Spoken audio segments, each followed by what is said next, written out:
Marcus Webb noticed the third one. The first had been Linda from accounting, breast cancer, stage 2, diagnosed in January 2019. 41 years old. Non-smoker, non-drinker, runner. Everyone said it was terrible luck.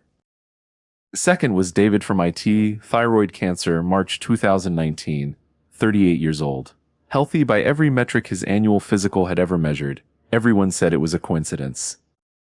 When James from marketing was diagnosed with non-Hodgkin lymphoma in October 2019, Marcus, 46 years old, senior project manager at the commercial real estate company, occupying floors 7 through 9 of a glass office tower in downtown Denver, Colorado, did something that nobody else in the company had done yet. He made a list.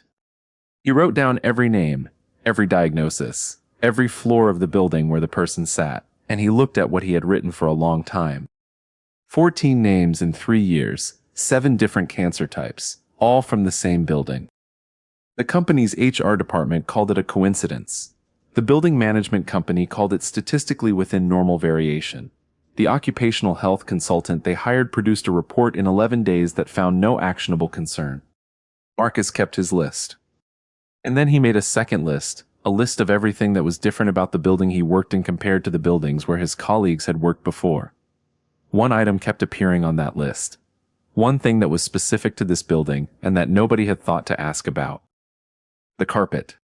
Before you understand what was in the carpet, and why the building management company's 11-day report found nothing, you need to understand a number that the EPA has known since 1989, and that most Americans have never been told applies to where they spend 40 hours a week. Indoor air can be 2 to 5 times more polluted than outdoor air.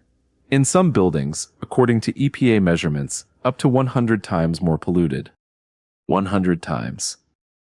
You go outside, you breathe city air, cars, buses, industrial emissions. You feel the pollution. You worry about it. You vote for policies about it. Then you go back inside your office, sealed, climate-controlled, no open windows, and breathe air that the EPA says can be orders of magnitude more contaminated than the street you just came from. The term for what Marcus and 13 of his colleagues were breathing is sick building syndrome, but that term is misleading in one critical way because it sounds like a building that makes you feel unwell. Like headaches, like fatigue, like something you recover from when you go home. What was happening in Marcus's building was not sick building syndrome. It was something more specific, more documented, and more preventable than anyone in the building had been told. But before the mechanism, and the mechanism is the part that will make you look at the ceiling of every room you work in differently for the rest of your life. There is a decision made by the building's previous tenant that Marcus did not find on any of the inspection reports. A decision made in 1994. A decision that the current building management knew about and did not disclose. And that decision had been off-gassing into the air of floors 7 through 9 for 25 years by the time Linda from accounting walked into her oncologist's office in January 2019. The building had been renovated in 1994. New carpet throughout all 3 floors, new adhesive, new ceiling tiles, new HVAC insulation, a complete interior refresh. The kind that commercial real estate uses to attract high-value tenants, the kind that makes a building look clean and modern and safe. The carpet installed in 1994 was treated with a stain-resistant coating, standard practice at the time, used in virtually every commercial installation in America throughout the 1980s and 1990s. The coating was perfluorooctanoic acid, PFOA, a member of the PFAS family, and polyfluoroalkyl substances, that 3M had been manufacturing since the 1950s and that DuPont had been using in Teflon production since before most people in that Denver office had been born. PFOA does not break down. That is its defining biological characteristic, not a side effect, not a flaw, but the engineered property that made it valuable. It was designed to be chemically inert, thermally stable, resistant to biological and environmental degradation. It was designed to last. It lasted 25 years in the carpet on floors 7 through 9. And throughout those 25 years, it had been slowly volatilizing, off-gassing, from the carpet fibers and adhesive into the sealed, recirculated air of the climate-controlled office. In concentrations too low to smell, too low to taste, too low to trigger any acute symptom that would send anyone to a doctor or prompt any complaint to building management. But not too low for what PFOA does to human biology over years of continuous inhalation. In 2006, researchers at the National Cancer Institute, led by epidemiologist Dr. Kyle Steenland, published the results of the most comprehensive study ever conducted on PFOA exposure and cancer risk, a long-term analysis of 3,713 DuPont workers who had been occupationally exposed to PFOA over decades at the Washington Works plant in West Virginia. The findings established statistical associations between PFOA exposure and 6 specific cancer types: kidney cancer, testicular cancer, thyroid cancer, breast cancer, non-Hodgkin lymphoma, and colorectal cancer. 6 cancer types. 7 of Marcus's 14 colleagues had diagnoses that fell within those 6 categories. The mechanism is not a single pathway. PFOA disrupts the endocrine system, it mimics hormone signaling, interferes with thyroid hormone regulation, alters estrogen and testosterone metabolism. It accumulates in the liver, where it disrupts lipid metabolism and produces oxidative stress that damages hepatocyte DNA. It alters immune function, reducing natural killer cell activity, which is the immune system's primary surveillance mechanism for abnormal cell proliferation. And it binds to peroxisome proliferator activated receptors, PPRs, which regulate cell growth and division in ways that, when disrupted by chronic PFOA exposure, shift the balance toward uncontrolled proliferation.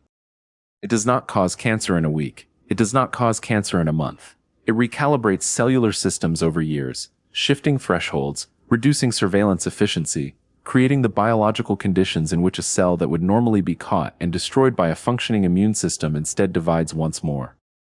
And when Marcus's building sealed its windows and recirculated the air from the PFOA-treated carpet through the HVAC system for 25 years, it concentrated that chronic exposure for everyone who sat inside it 40 hours a week, 50 weeks a year. But the part of this story that changes it from tragedy to indictment is what building management knew, and when they knew it. In 2016, 3 years before Linda's diagnosis, the EPA published its updated health advisory for PFOA in drinking water: 70 parts per trillion. An extraordinarily low threshold. A threshold that communicated clearly that the EPA considered even trace concentrations of PFOA biologically relevant. That same year, a third-party environmental assessment was conducted on the Denver building as part of a routine property transaction due diligence process.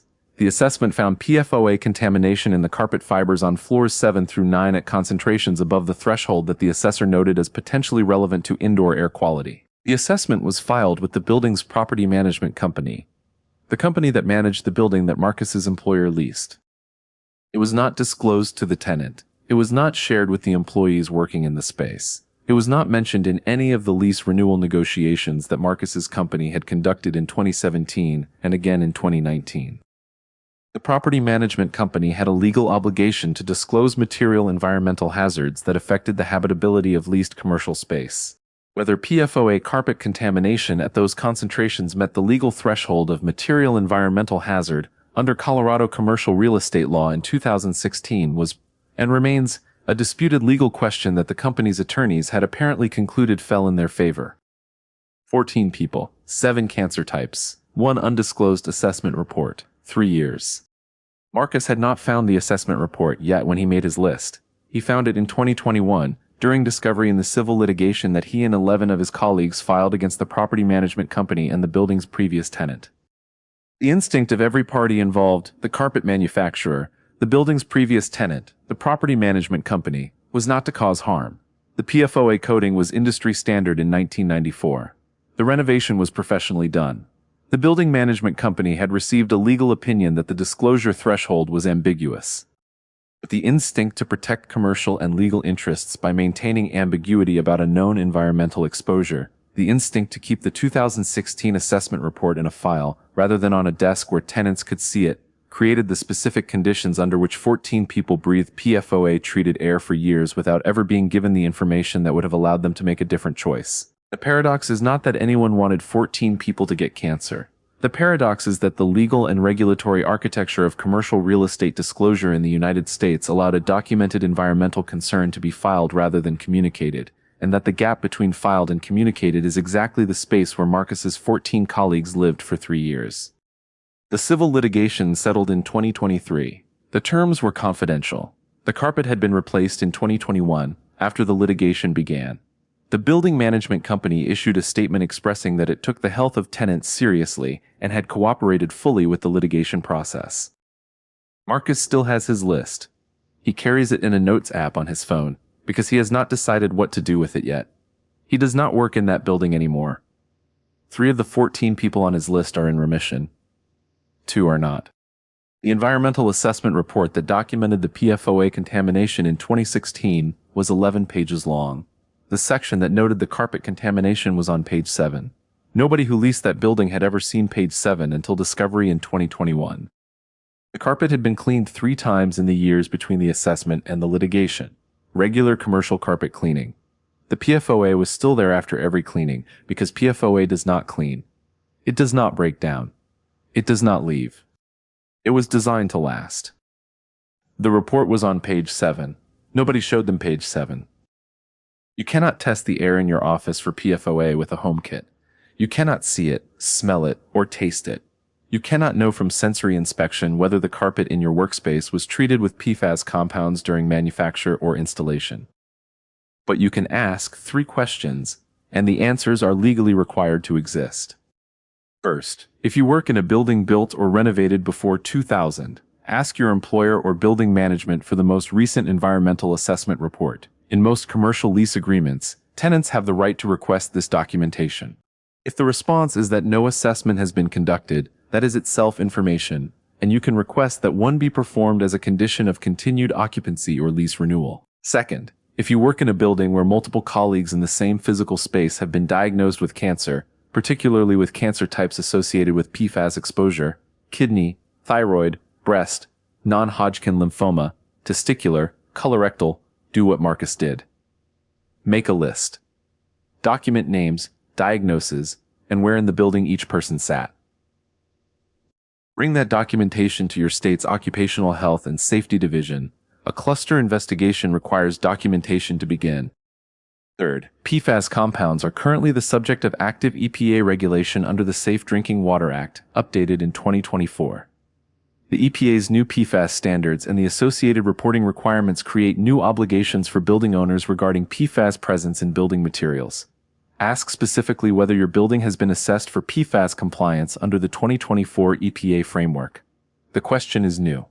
The legal obligation to answer it honestly is not. Marcus made his list on a Tuesday afternoon in October 2019 after James from marketing was diagnosed. He was sitting at his desk on the 7th floor, looking at 14 names, wondering what they had in common. They had a building in common. That was enough to start asking questions. It should have been enough to prompt answers 3 years earlier.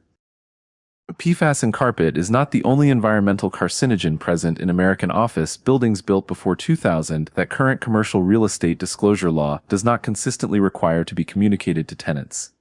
In the next video, asbestos, which you know about, and the specific legal mechanism by which buildings with known asbestos-containing materials in non-friable condition are legally occupied without tenant notification, and the documented cases where HVAC work, renovation, or building aging converts non-friable asbestos into friable asbestos and releases it into the air of occupied spaces without triggering the notification requirements that would require tenants to be told.